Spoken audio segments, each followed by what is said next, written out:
The worst thing you can do is stay loyal to someone who keeps showing you you're not important. You feel it every time she pulls away, every time she rolls her eyes, every time she looks at her phone instead of you. You tell yourself it's nothing, but your gut knows better. She used to care. Now, you're an option, a convenience, a placeholder.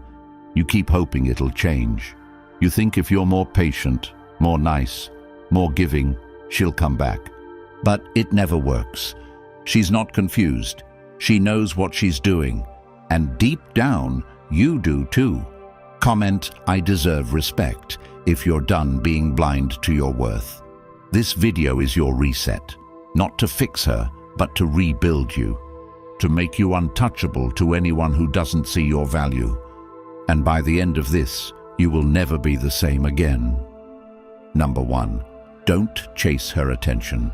When someone pulls away emotionally, the urge to chase is almost automatic, like a reflex built from fear of abandonment, fear of not being enough, fear that somehow you caused the shift, and that if you just try harder, prove yourself more, fix what you think went wrong, they'll come back and things will feel like they used to. But that belief is an illusion that keeps you locked in a losing game, where the more you give, the less you're valued. Because chasing someone who no longer values you doesn't win their respect, it erodes yours. And the truth is brutal but freeing. They changed, not because you failed, but because they stopped seeing your worth. Maybe because you gave it away too easily. Maybe because you put them on a pedestal, hoping they'd finally see you, appreciate you, return your loyalty with depth. But instead, they got used to being your priority while making you their backup plan. And the more you gave, the more they withdrew. Not because they needed space, but because they knew you'd stay. And that's the harsh reality of human nature. We don't value what we don't have to work for. So when you keep chasing, texting first, checking their stories, replying instantly, rearranging your schedule while they keep canceling last minute, what you're really doing is training them to believe you'll tolerate anything, that your boundaries are flexible, that you'll keep coming back no matter how little they show up. And once that becomes their belief, they stop trying, because effort is reserved for what we fear losing, and no one fears losing what is always available. So if you're sitting there wondering why she doesn't call like she used to, why she stopped caring about your opinions, why your wins don't excite her and your pain doesn't move her, it's because she already sees herself as above you, because you handed her the role of your emotional anchor without demanding mutual energy in return. And every time you tolerated distance, accepted cold replies, overlooked the missed calls and dry energy, you reinforced that role. And this isn't about bitterness, it's about brutal clarity, because you can't be respected by someone you let walk all over you emotionally. And the solution starts not with trying to win her back, but with asking why you gave her the power to define your worth in the first place. And from that question, you'll find your next move. Pull back, not to play games, but because someone who doesn't meet you halfway doesn't deserve to meet you at all. And that begins with stillness, not noise, with pausing your energy and watching what happens when you stop feeding the dynamic. And what you'll see is telling. Either she'll step forward with genuine effort, or she'll disappear because the illusion of power is gone. And in both cases, you win, because your peace and dignity return to where they always belonged, with you. And this is where stoic clarity lives, not in reacting, but in observing, not in shouting your value, but in walking in it, without needing it confirmed by someone who already stopped seeing it. And if you're wondering how to stop chasing, the answer is brutal honesty. Stop lying to yourself about her potential. Stop writing love stories in your mind based on who she was at the start, and start seeing who she is now, because the gap between reality and your fantasy is where your pain lives. And when you close that gap, the pain ends, and that's when you stop chasing, because you finally realize the person worth chasing is the person you've been neglecting this whole time. You. And once you pour into your goals, your health, your mission, and your own peace, something strange happens. You become less reactive, more grounded, harder to shake, and she feels that shift. And maybe she'll come back, maybe she won't. But by then, you'll no longer care, not out of spite, but because you've outgrown needing breadcrumbs from someone who couldn't see the feast of value you brought to the table. And when you become that person, the one who doesn't chase, doesn't beg, doesn't adjust himself to be seen, you no longer fear loss, because you now carry something more powerful than attention, self-respect. And that becomes your filter, your guide, your standard. So the next time someone pulls away, you won't panic, you'll pause, and in that pause, you'll reclaim yourself. Not because it's easy, but because you finally understand the truth. The person who chases loses their value in the eyes of the one they chase, and the person who walks away with clarity creates the space where real respect is either born or the illusion dies. Either way, you win, and that win begins the moment you stop chasing those who treat your presence like it's disposable, because from that moment forward, you become unavailable to anything less than alignment. And that's how you rebuild your worth. Not through them, but through discipline. And that discipline becomes your strength, your peace, your standard. And once you live by that, everything changes forever. And if that message hit you where it hurts but also woke something up inside you, then don't stop here. Because everything you just felt, the clarity, the strength, the hard truth that you know you've needed to hear for a long time, it's just the beginning. And that's exactly why the Stoic relationship blueprint exists. Built for men who are ready to stop chasing and start leading, filled with timeless Stoic principles that will flip your mindset and your life in ways you didn't think were possible. And now the audiobook version is here, so you can carry this life-changing knowledge with you while walking, training, or even just thinking. And the beauty of it is, once it's yours forever. Something you can come back to every time the world tries to pull you off course. Something that reminds you who you are and how far you've come. So the next time you feel weak, overlooked, confused, or tempted to settle for less, you'll have the blueprint to bring you back. And it's waiting for you right now in the comments. All that's left is to take the step your future self is begging you to take. Number 2. Let her feel your absence. One of the deepest mistakes people make is thinking presence is what wins love. Thinking the more available they are, the more consistent, the more they show up, the more they'll be appreciated. But the opposite often happens, especially when you're giving that presence to someone who doesn't respect it, who doesn't reciprocate, who uses your consistency as a crutch to never change. And what people forget is that human nature often only reflects when something is removed, when the comfort is taken away, when the default is no longer guaranteed. And this is especially true when you deal with someone who's grown entitled to your presence, who expects your replies without earning your energy, who gets your emotional labor without giving emotional investment. And the most powerful thing you can do isn't raise your voice, send a long message, or even beg for change. It's to remove yourself silently, not out of bitterness, but out of realization, because silence says what words cannot. It says you're no longer willing to pour into someone who only takes, who only notices your worth when they fear losing access to it. And absence isn't about being petty, it's about being precise with your energy, because you have to understand that people don't think about what they have constant access to. They don't value the tap that never stops flowing.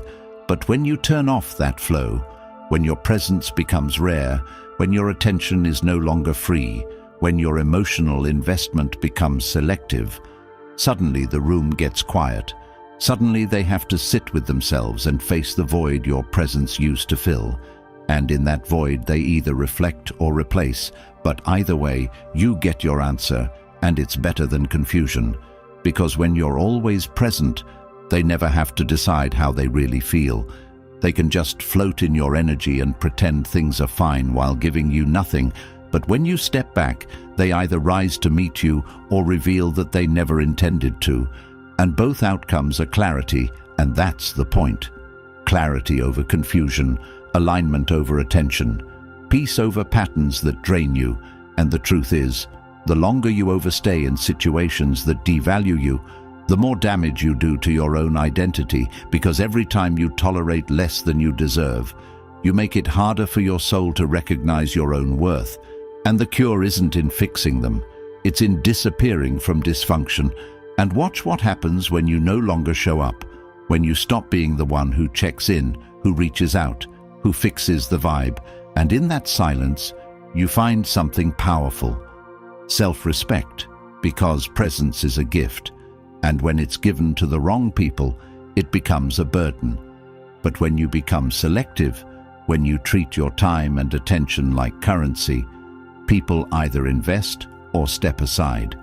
And that's how you filter who's real, because those who only liked you when you were convenient disappear when you become intentional, and those who never deserved your presence are the first to notice your absence. And that absence teaches more than arguments ever could. And yes, it will be uncomfortable. Yes, it will trigger doubt. Yes, it may cause loneliness. But that's the space where healing lives, because that space teaches you that solitude is not punishment, it's power. And that's what most people miss. They think pulling away is weakness, but in reality, pulling away is clarity. It's the moment you realize your peace matters more than proximity, your self-worth matters more than being needed, and your value doesn't increase by proving your loyalty to someone who can't match it. So let her feel it. Let her feel what it's like to not have your attention readily available, to not have your energy as her emotional pillow, to not be able to count on your responses while giving you silence, and let her sit in the emptiness she created. Because if she really values you, she'll feel that gap and fill it with effort, not manipulation, not breadcrumbs, but real effort. And if she doesn't, then you didn't lose her. You lost the illusion of who you wanted her to be, and you gained the reality that sets you free. And that's where your next chapter begins, not in a dramatic exit, but in a quiet reset, where your value is no longer up for debate, and your presence is earned, not given. And the people who deserve you will know it, not because you told them, but because you showed them. And that's the shift, from being someone who waits to be valued to someone who decides that their energy is no longer available to those who waste it. And when you live like that, you stop chasing closure and start living in peace, because your absence does more to reveal the truth than your presence ever could. And that's not bitterness, that's evolution. Number 3, don't argue for respect. The moment you find yourself trying to convince someone to respect you, you've already stepped out of alignment with your own worth, because respect, real respect, is never requested. It's never demanded through long texts, emotional outbursts, or desperate explanations. It's either naturally present in how someone treats you, or it's absent, and no amount of emotional effort on your end can generate it from someone who doesn't feel it deep down. And that's the uncomfortable truth most people avoid facing, because we think that if we just explain our intentions better, if we just show how loyal, kind, and forgiving we are, the other person will finally get it and love us the way we deserve. But what's really happening is we're trying to teach someone how to value something they already decided wasn't worth much. And when you're in that position, constantly justifying your emotions, explaining why you're upset, pointing out how they've hurt you, hoping they'll care, you're not gaining ground, you're losing it, because every word you say to defend your position is received not as a sign of strength, but as proof that you still care more than they do, that you need their validation to feel stable. And once they feel that imbalance, it's over, because the dynamic has shifted from mutual respect to quiet control, and they now know that no matter how much they withhold, how cold they act, how distant or dismissive they become, you'll still be there trying to explain why you matter. And the tragedy is that most people don't realize how much they're giving away in these moments. They don't see that by arguing for basic decency. They're communicating that disrespect is negotiable, that their boundaries are flexible, and the other person subconsciously logs that in their system, that you're someone who talks a lot about self-worth but doesn't act on it, that you'll cry, get mad, write paragraphs, vent to your friends, but still stay, still show up, still give your body and your energy and your time to someone who's already mentally checked out. And the solution is not in becoming louder, it's in becoming still. It's in letting your silence carry more authority than your explanations ever could. Because when you stop arguing and start acting, the entire dynamic changes, and not because the other person suddenly has a moral epiphany, but because your behavior sends a message louder than words. A message that says you've reached a point where your peace costs more than being understood, where your value no longer needs to be proven to anyone who can't see it. And from that place, you move different. You don't try to fix. You don't try to please. You don't sit in rooms where your presence feels like a burden. And you don't argue with people who only listen to respond, not to understand, because life has shown you the same lesson over and over. That those who truly respect you never need long speeches to correct their behavior. They see your standards and adjust or exit, and both are acceptable. Because when you stop arguing, what you're really doing is taking your power back, not in a loud, dramatic way, but in a quiet, grounded, stoic way that tells the world you are no longer emotionally available for disrespect. And you know what that does? It filters your circle, it sharpens your clarity, it teaches you who is real and who was only there to benefit from your lack of boundaries. And that lesson is priceless, because respect is not something you teach with your voice. It's something you command with your presence. And the more you try to explain what should be obvious, your value, your standards, your pain, the more you drain yourself trying to educate someone who already knows they're hurting you. They just don't care enough to stop. And that's the line you have to draw. The point where you stop caring whether they understand, where you stop needing closure, stop hoping they'll change, stop trying to be seen, and start living in a way that makes you undeniable. Not because you shout louder, but because you walk away first, because you build a life so grounded in peace and purpose that no amount of temporary affection or superficial charm can lure you back into emotional confusion. And this is what real strength looks like. Not passive tolerance disguised as patience, not emotional availability wrapped in desperation, but calm detachment rooted in deep self-respect. And that's what you become when you stop arguing, because now your time is not spent trying to convince someone of your worth. It's invested in building a life where the only people who get access to you are the ones who never needed to be begged to act right. And if you're stuck in a loop where you're constantly defending yourself, trying to make them, see how much you care, how deeply you love, how much you've been hurt. Stop, take a step back, and ask yourself this: why am I working this hard to make someone respect what should already be clear? Why am I exhausting myself to be seen by someone who refuses to look? And if the answer is fear of loss, fear of being alone, fear of starting over, then that's where your healing begins, because no amount of explanation will ever compensate for a lack of self-worth, and no person is worth losing your peace over. And once you see that clearly, once you understand that begging for respect is beneath you, you never go back.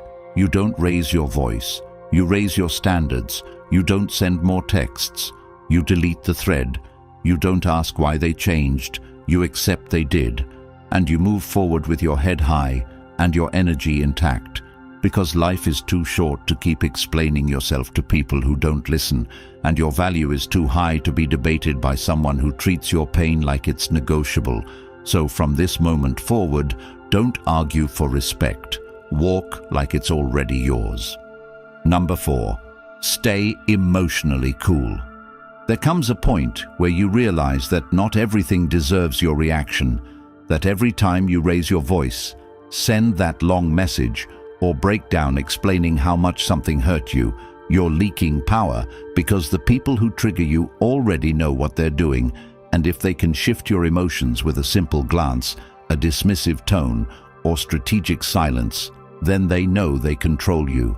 And the person who controls how you feel controls how you think, how you move, and what you tolerate.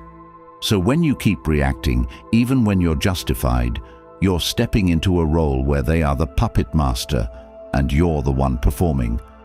And while you may tell yourself you're being honest, transparent, expressive, or passionate, what you're really doing is proving that your internal state depends on how they treat you externally. And that's a dangerous position to live from, because now you're vulnerable to every mood swing, every change in tone, every ignored text, and that puts you in a cycle where your peace is always borrowed and never owned. And that's why staying emotionally cool is not about being emotionless or robotic.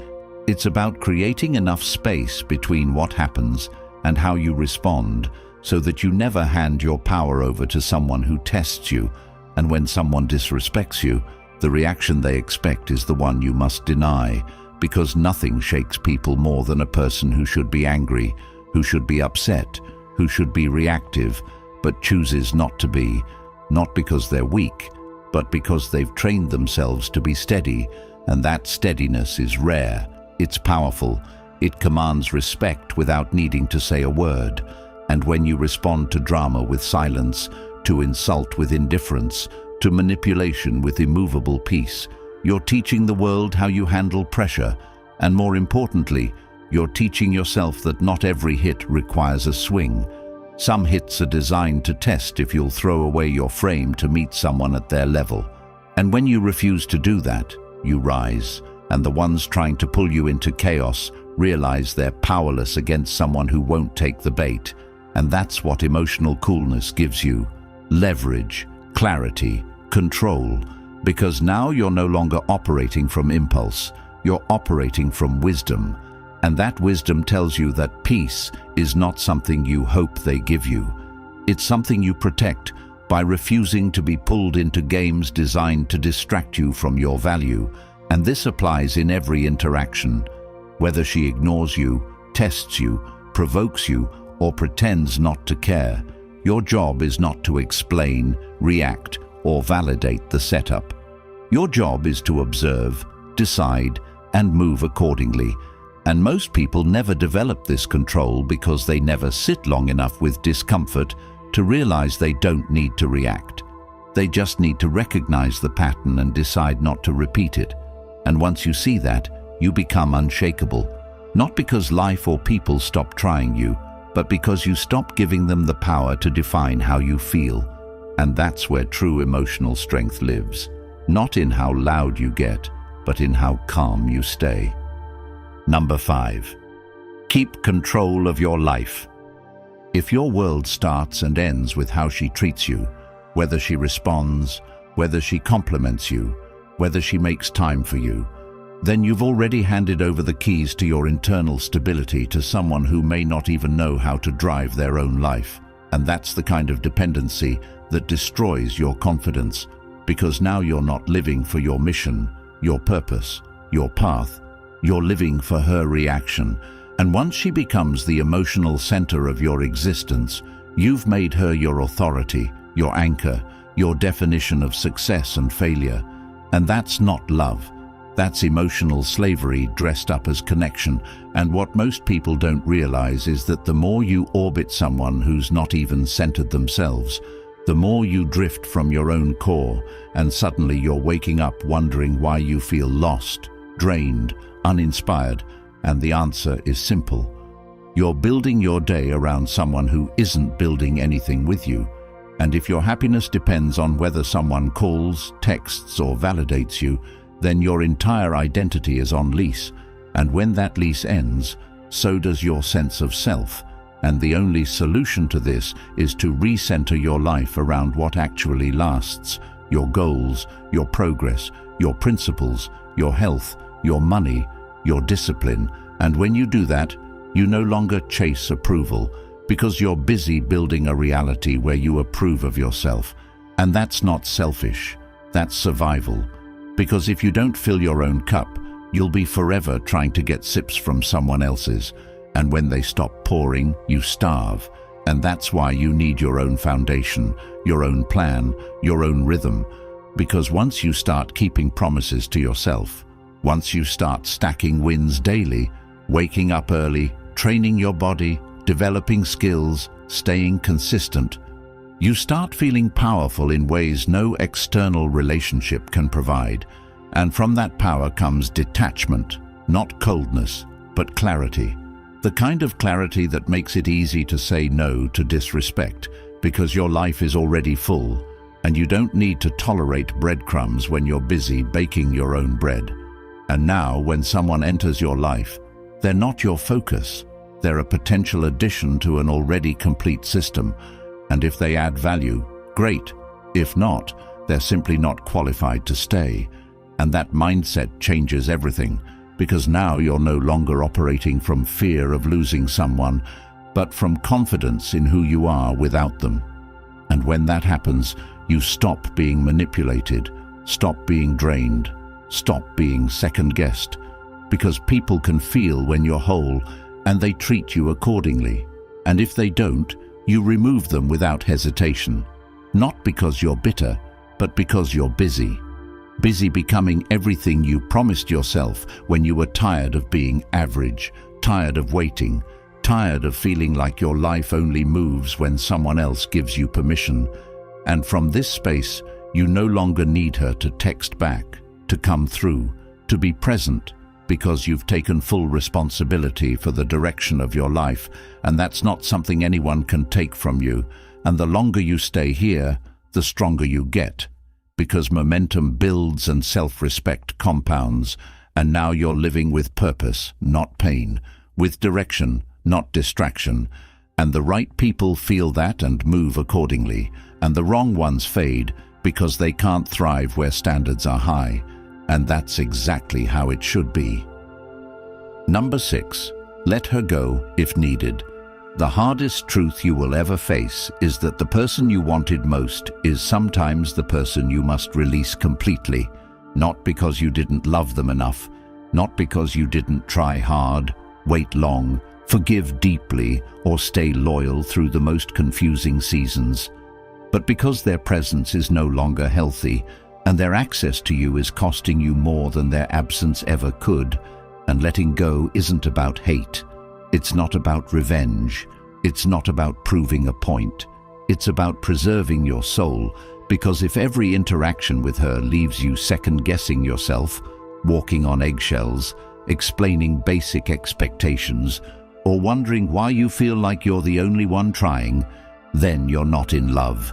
You're in a performance, and you're playing a role you weren't born to play, a role where you silence your needs to keep the peace, where you tolerate inconsistency just to feel some connection, where you explain your worth hoping she'll finally wake up and treat you like she did in the beginning.